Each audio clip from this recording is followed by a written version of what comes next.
Did Bruce Thornton just let Oregon off the hook on the road? The Buckeyes just missed a golden opportunity.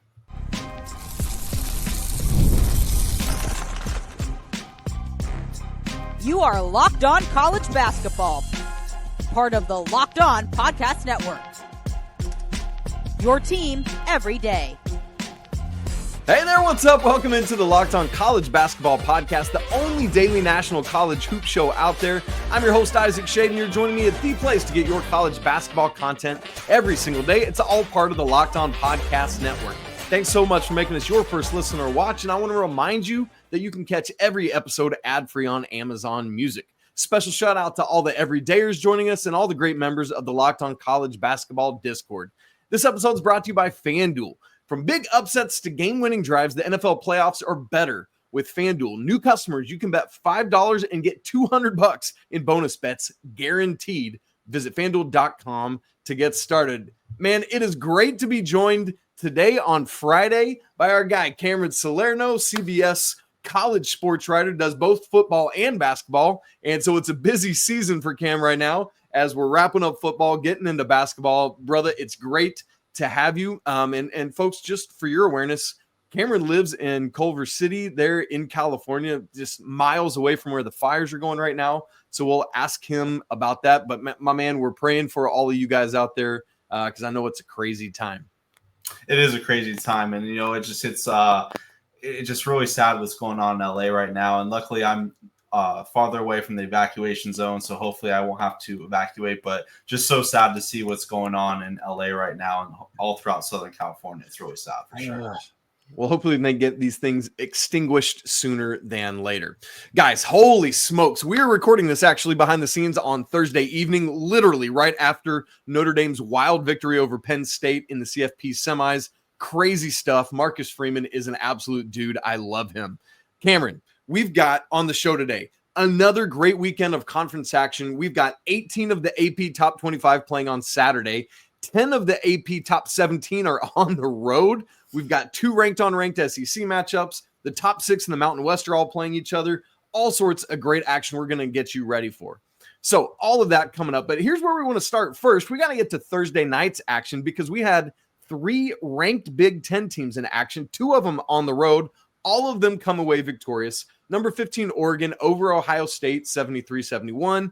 Number 20, Purdue over Rutgers, 68-50. And then Michigan State just absolutely trucked Washington, 88-54. But I want to start, Cameron, in Columbus, Ohio, where Bruce Thornton, who I love and I think is a great basketball player, let Oregon off the hook. Folks, here's what happened.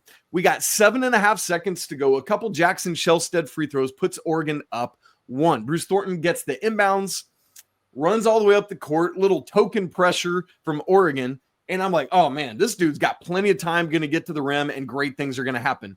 My man pulls up from 3, Cameron, with 3.6 seconds left on the clock. He just needs a layup. What are we doing? Cameron Salerno, why is Bruce Thornton letting Oregon off the hook, and what could he have done better in this moment? I think there's a lot of ways you could go about it. I mean, in the college game, there's, the chance at a foul call at the rim. You could also drive to the basket and kick out to an open shooter. Bruce Thornton is probably Ohio State's best player. So, at the end of the day, you probably can live with him taking that shot just because he is your best player. But I think there is a better way to go about it. And I think I was trying to tell you earlier, I went to that UCLA Gonzaga game earlier this year where Ryan Nembhard shot a half-court shot with 4 seconds left. I understand UCLA was trying to foul them because they didn't want what happened the previous possession. And if you guys didn't watch that game, Nembhard threw the ball to the center. He got it back, got a layup, got fouled, missed a shot. UCLA was able to win. But I think at the end of the day, you just get to the basket because, you can get a foul call and, it's definitely a more high percentage shot, especially when you're only down 1. If you're down 2, maybe different story. Sure. And you're at home too. So you're playing for the tie, but it's like, if you were down 2, you'd be playing for the tie. You don't have to go for the win, but I'm like, buddy, you got all this time. You've got time to make a pass if you need to. As you said, you can kick out. You might even get in, draw Nate Biddle over, and then be able to just dump off to somebody for a game-winning dunk as time expires.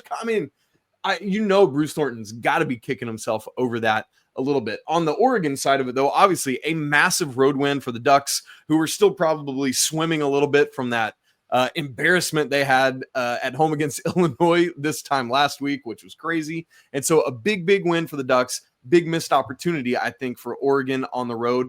And Cameron, it seems like Jackson Shelstad, who's had some troubles this year, is starting to heat up a little bit. 24 points in this game on 8 of 11 shooting, 4 of 6 from 3, perfect from the free throw line. Nate Biddle also has a great game, 21 points, 8 boards, 3 blocks for this dude. How important is it for Oregon that Shelstad get going and be consistent at that level? He's huge for them. I mean, he was so good for them last year as a freshman. Like, he was my guy, Isaac Trotter over at 24/7 CBS. He told me about him at the beginning of the year. Like, he is a player to watch, because I do the freshman watch and, freshman rankings every week at CBS Sports. You just said doo-doo, by the way. Oh, I did? Dude, yeah. He's a dude. But no, I said you said doo-doo, like poop. Oh, no, I know. I said dude, yeah. No, he's awesome, man.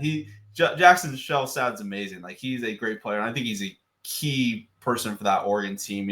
The Big Ten is just chaotic. Like you have to just, you'd be better off like blindly guessing the rankings and like the Big Ten standings and picking a team to win the Big Ten. And that's what it was like at the beginning of the year too. And I feel like, even probably 2.5 months into the season, like, it's still kind of up for grabs. I know we'll get into that, talk about that later. Sure. But I mean, I think Oregon can be, a Big Ten contender. And I think if they're going to be a Big Ten contender, it's going to start with Shelstad. Yeah, that's a good word, man. And it is funny because with the Big Ten, there's not really any elite team that it's like, oh, that's a national champion contender. I don't think they really have that. But as you said, man, there's a bunch of really good teams in this league, and we'll see what happens. Let's move over to number 20, Purdue at Rutgers, where Boilers win very comfortably, 68-50. Purdue was a favorite in this game, but just 1.5 points at FanDuel. They were up, by 9 at the half.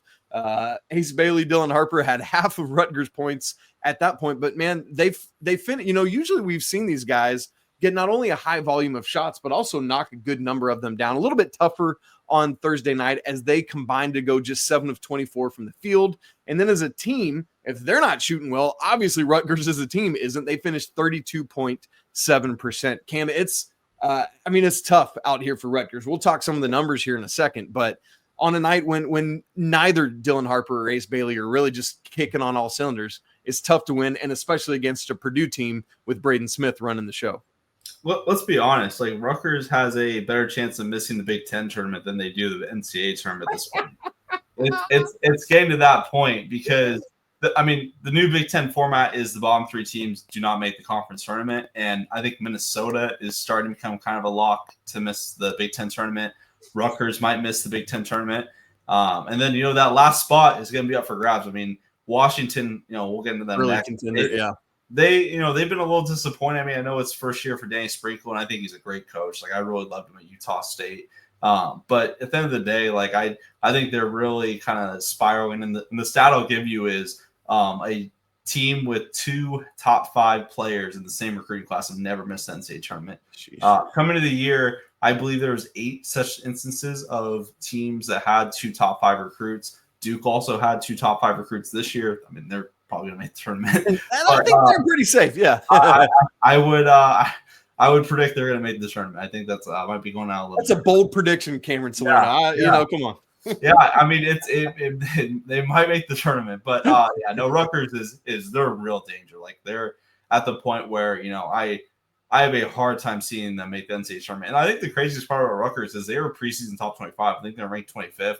I did overrated, underrated, and I said they are overrated because they are the biggest boom or bust team in the Big Ten because, they can be really good. Dylan Harper and Ace Bailey can carry them to a, NCAA tournament appearance, or they could be like one of the worst teams of the Big Ten, which, the ladder is playing out this point. There's just not enough around them, man. It's so unfortunate to see. Right now, Rutgers has lost 4 of 5. It's their second such streak this season. The way I phrased it on Twitter on Thursday night was it's getting late early for Rutgers because there's not much left. Cam, they've got 15 Big Ten games left. I was looking at it. At both KenPom and Torvik, they're the underdogs in 13 of those remaining 15 games. And that because I started by just looking at the schedule and I was like, let me find where I see some wins. And even before looking at the predictions, I was like, I just don't see wins for Rutgers in what's ahead. Next, they host UCLA. They go to Nebraska, to Penn State. They host Michigan State, at Northwestern, host Michigan, host Illinois, at Maryland. Though, like, and on and on and on. It's just like, I don't see obvious wins literally anywhere in that schedule, man. It's crazy. Oh, they're in trouble. They are in trouble. Like I said, I don't think they're going to make the Big Ten tournament this one. It would take a drastic turnaround, which is very possible because when you have 2 top 5 recruits, you obviously have 2 players who could take over a game at any moment. But it's not looking good for Rutgers, and the Big Ten schedule is it's a gauntlet. I mean, don't get me wrong, it's not the SEC. SEC is going to be a grind every single game. But then the Big Ten is kind of in that similar predicament because there's just so many teams that can win the league just because of how many losses each of the top contenders are going to sustain over the next few weeks and months. Man, crazy stuff. Well, as Cameron said, he does the freshman watch for CBS.com, sports.com. And so we'll have to talk again soon and just get an update on that freshman watch and where both Harper and Bailey and obviously Cooper Flagg and others are at on that. Also, as we mentioned, Washington was in action at number 16, Michigan State. Literally no point in talking about this game as Sparty wins 88-54. Great Osborne, 0 of 8 from the field. He ain't going to win ever with him doing that. Tough one. Cameron, what I want to get to, though, before we move along to other conversations, with everything we've just said about the Big Ten, how crazy it is, how mixed bag, like pull out a team and that could be your champion nature of it. Right now, as we sit here on Friday, January 10th, who is your pick today for the Big Ten regular season champion? My preseason pick was Indiana, but I'm going to go with Michigan just because I got to see them play this past weekend at USC. Yeah. Danny Wolf, if you have not watched that guy play basketball, please go watch him play. Like he is good. Yes. He is a 7'1" guard who can kind of do a little everything. Like when I first watched, like I will say, Isaac, like when you watch games on TV all the time, like I do too. Like I mean, it's everyone does.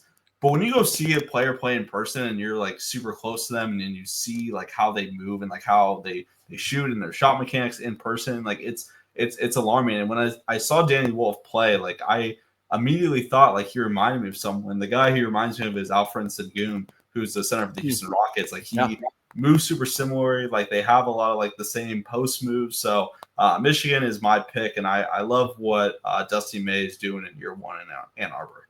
You know what's funny is preseason I really liked Michigan as well. I thought they would be better than most people thought, but I was concerned about whether he being Danny Wolf and Vlad Golden would be able to work together and what that would look like. Man, they have been dynamic. I love that combination works, dude. It is so fun. Vlad Golden had that crazy game earlier this week, went off for 30 plus.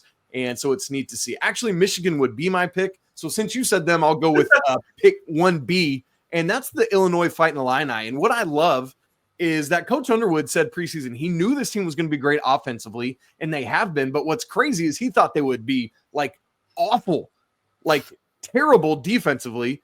And at KenPom, their defensive rating is actually better right now than their offensive rating. And so really cool stuff with Illini. I think both of them we would have to have at the top. I think Michigan State's in that conversation.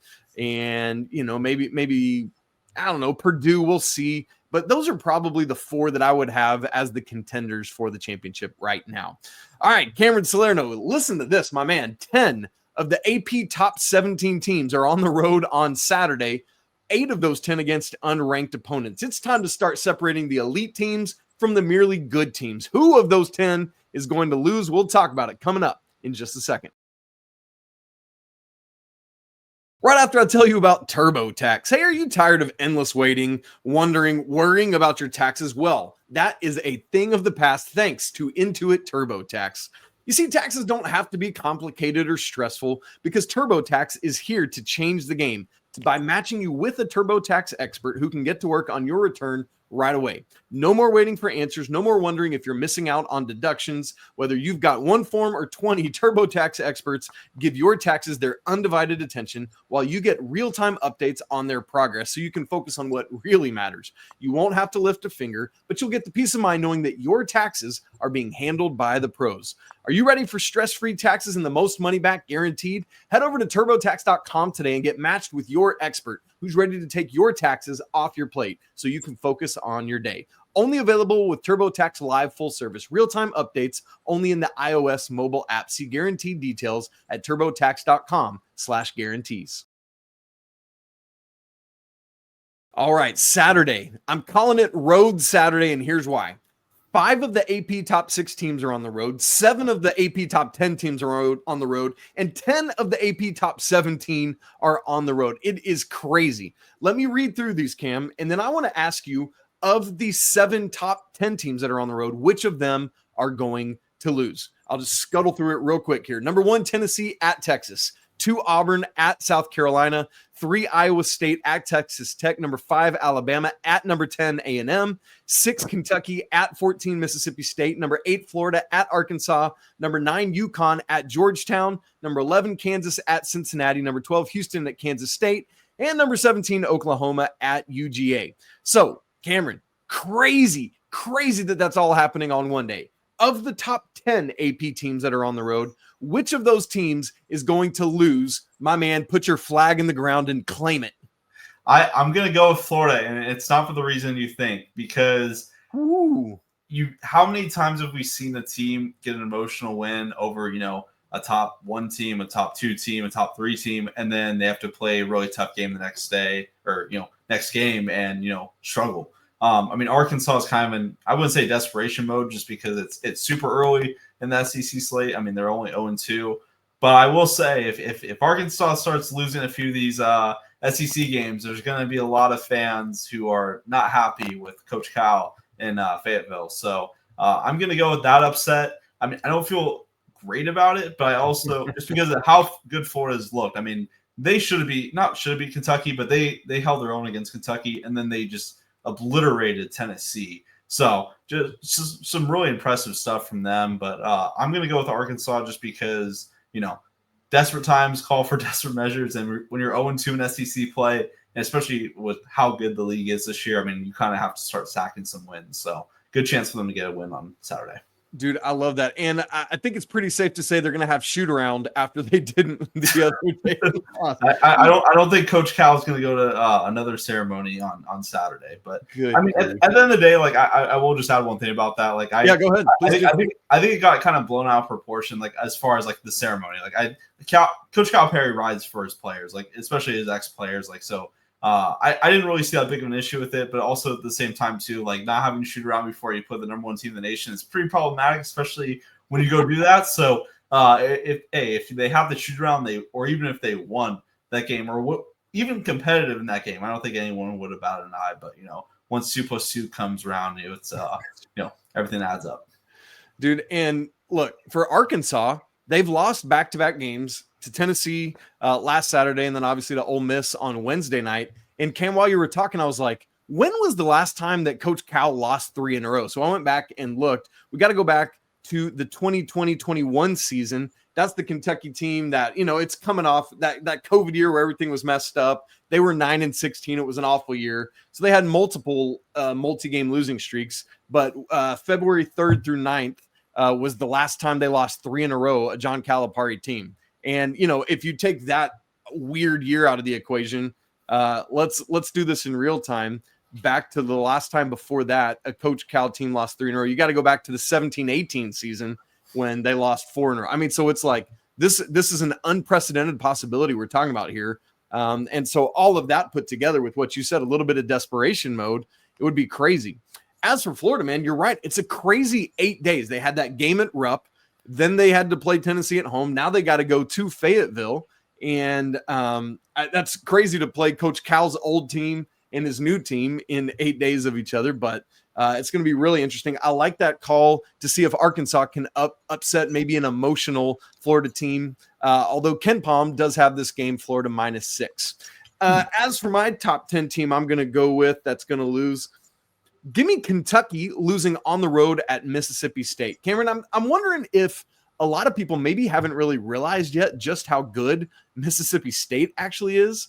But, man, this is a really, really good team ranked. I think they're 14th now in the nation. Kentucky's coming off this loss to Georgia at Georgia. So obviously they're going to be kind of chomping at the bit to get things going. But Mississippi State right now, 14-1. Their lone loss is to Butler, which kind of, it's like, yeah, that's tough. But since that time, they've rattled off a whole bunch of wins in a row, eight games in a row since then. They're 2-0 in SEC play with wins over South Carolina and Vandy. So there's not much there. But I could very well see this happening with Kentucky going into Mississippi State. All the cowbells are ringing. They're closing their ears. Mark Pope doesn't know what to do. And give me the Bulldogs to win that one. Cam, go ahead. Sorry. I was going to say Joshua Hubbard is a bucket. Like I love watching that guy play. Like he's awesome. Like I forget how many points he had in the SEC tournament last year. Like I forget what team they played off the top of my head.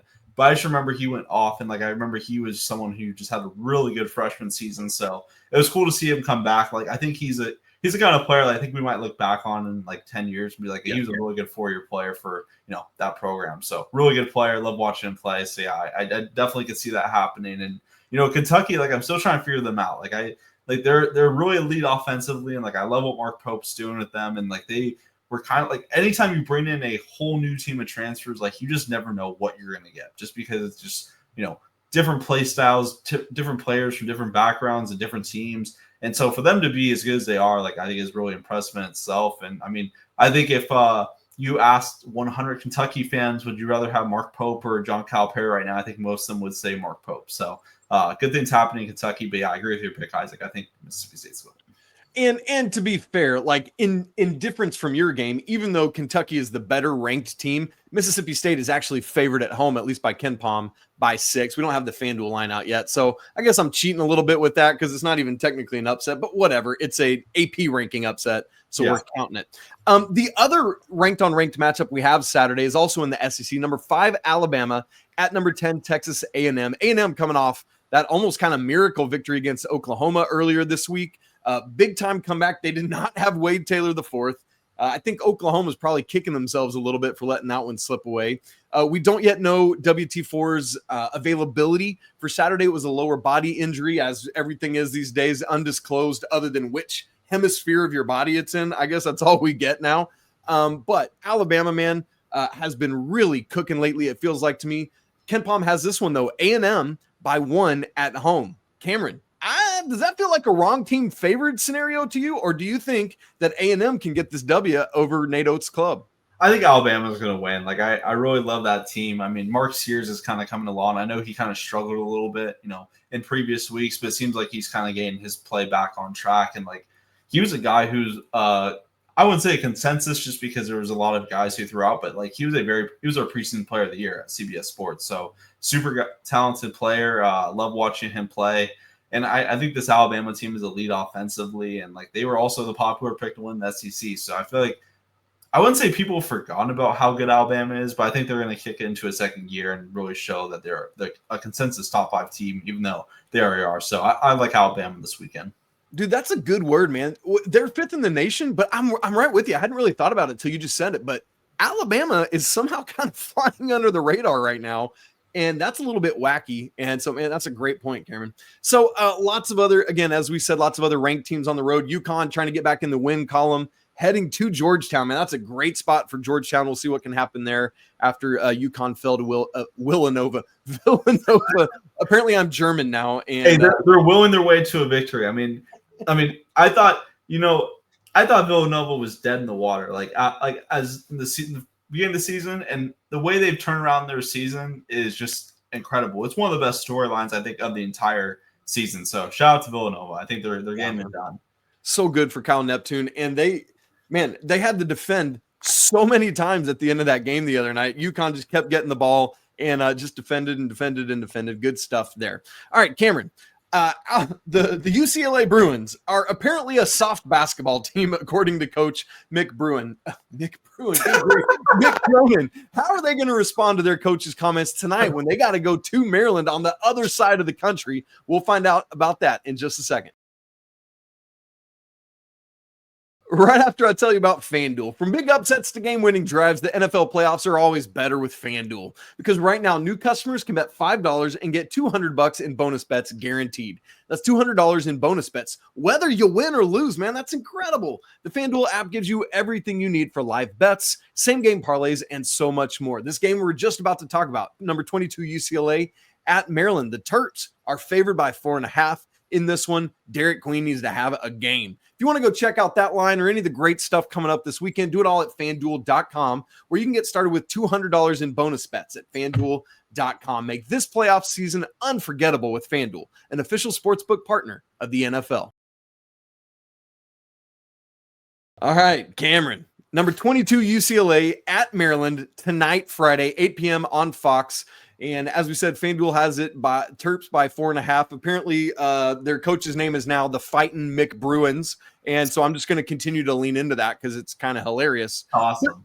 In all seriousness, though, at his last press conference, Mick Cronin called his team and his assistant coaches soft and that they're entitled and he's got the most energy at practice. And where's everyone else's? How do you expect them to respond to this after what he said after that kind of embarrassing home loss to Michigan earlier this week as they head to the other coast and take on the Terps? The thing is, Isaac, is I think if you asked me, like, if any other college basketball coach said this, like, how alarmed I would be. But the fact that Mick Bruin, now I said it. See, now I haven't sucked. I've incepted you, Cameron. See, now that Mick Cronin has said that, oh man, that's good. Mick is one of the only coaches I think who can do that and get away with it. I think his team is gonna respond. Like I watched him if you ever go to a UCLA game in person, just watch Mick Cronin on the sideline. It's more entertaining than watching whatever actions on the court. Like he kicks, I saw him throw off his suit jacket, like he threw it, like he's very well dressed. Like I love his style. But at the same time, too, like he is a hothead. But also at the same time, his style works. Like his teams tend to respond to when he calls them out. Like I remember UCLA had that ugly loss to Utah last year in Salt Lake City. I think they lost by like 45 or 50, if they forget the exact score. And I don't know if he called out his team after that, but after that loss, like his team played a whole lot better. So maybe that will inspire some confidence to his guys. Like maybe it won't. I don't know. Like I don't know how I'd feel if I was a player in that locker room or even an assistant coach. But Mick Cronin is 101. Like he's his own style. He's his own dude. So who knows how UCLA is going to respond to this? But like UCLA was a popular pick to win the Big Ten. I think they can be a 1A contender in the league. But Mick Cronin's going to have to kind of get his act together if they're going to do that.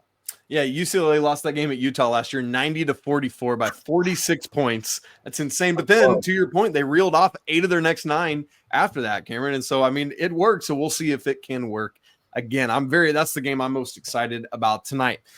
Going back ahead to tomorrow, to Saturday, we don't often give the Mountain West a lot of love, but we need to do that because the top 6 teams in the rankings, in the standings for the Mountain West are all playing each other. They all have 0 or just 1 league loss. We got Boise State at number 25, Utah State. It's crazy to see them just reload at the coaching spot and keep winning. San Diego State at New Mexico and UNLV at Colorado State. Cameron, great stuff here. What do you expect? I mean, is Utah State, they just seem like the team that's going to be rolling through this league, although San Diego State and New Mexico kind of feel like they're nipping at the heels there a little bit.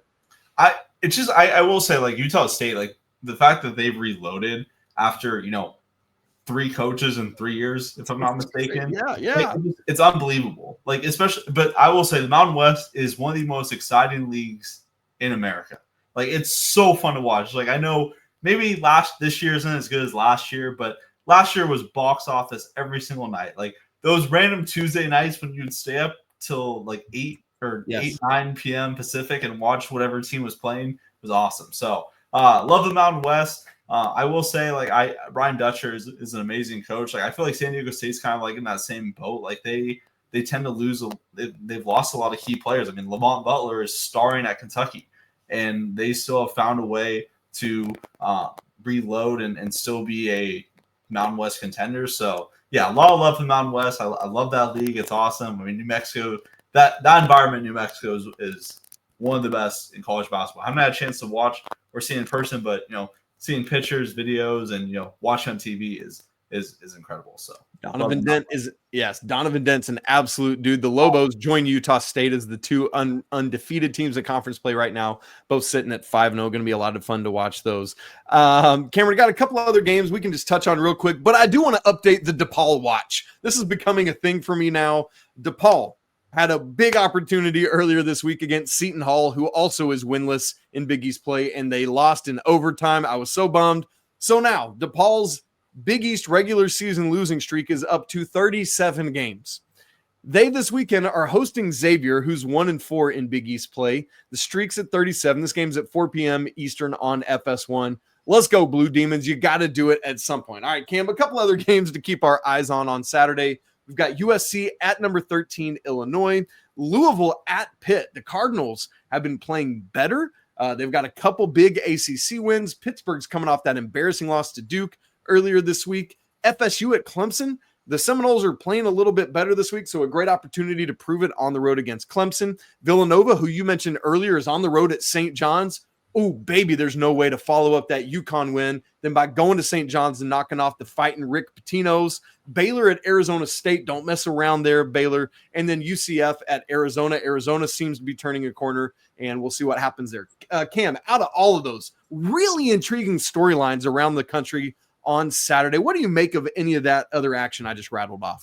I will say, Arizona has responded incredibly. I think they were at a point where their season was kind of on the ropes. They were about to enter the danger zone as far as if they lost a few more, well, not a few more, but if they were to slide in Big 12 play, they would be a team who is potentially out on Selection Sunday. So they've kind of got together. I mean, Caleb Love has played a lot better, which, if Caleb Love is on, he's on, but when he's off, he's off. So Arizona, I think that's a big storyline for me. I can see them kind of causing some chaos in the Big 12 and win a few of those games. So I think that's the biggest storyline that stands out, especially, getting a win last week, and that was huge for them. Man, that's good stuff. You guys, we got several, we're not going to get into them, but Sunday we got several ranked teams, mostly Big 10 games. But as a reminder, the Big 12 now is starting to play basically one Sunday game each week. And so keep your eyes on that. That game will be number 21, West Virginia at Colorado.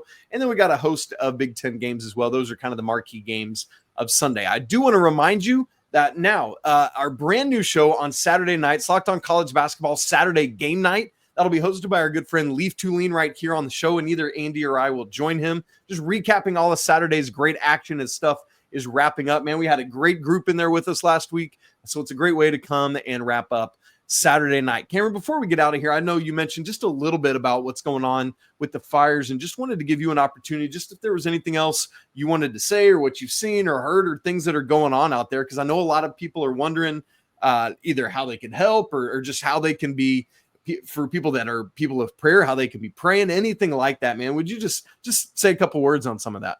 Yeah, absolutely. I went up to Baldwin, seeing overlook the picture I sent you yesterday.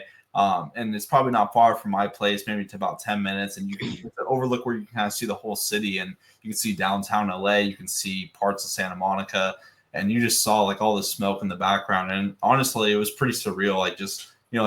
I've lived in Northern California for most of my life before moving to Southern California in 2023. So I've seen my fair share of fires in Northern California. I mean, the Paradise Fire in 2018 was absolutely devastating. And so I've seen my fair share of fires, but just, seeing it kind of in person like that was, devastating. So just, my prayers to go out to anyone who was affected by it. And just, it's super sad. So yeah, just really sad. Man, well, thank you for sharing those things. Obviously, I have been praying and will continue to do so. And man, if you're someone who's from that area that's listening or watching, man, we just want you to know that we're with you. And man, we hurt with you. Guys, no easy way to transition out of that, so we'll just do the awkward thing and just keep on trucking. If you've not subscribed to the show on both video and audio, make sure you do that, especially on YouTube, so you get notified when we go live on Saturday night with Locked On College Basketball Game Night. Again, that's going to be great. If you're not part of the Locked On College Basketball Discord community, we would love to have you in there. It's absolutely free to join, and the link for that is in the show notes. As always, we want to say apologies to the Lawyer family. Let's go Wild Popes, and cheers to our guy Mick Bruins, because he's an absolute dude. We'll talk again soon, but until then, Cameron, you know the deal. Peace.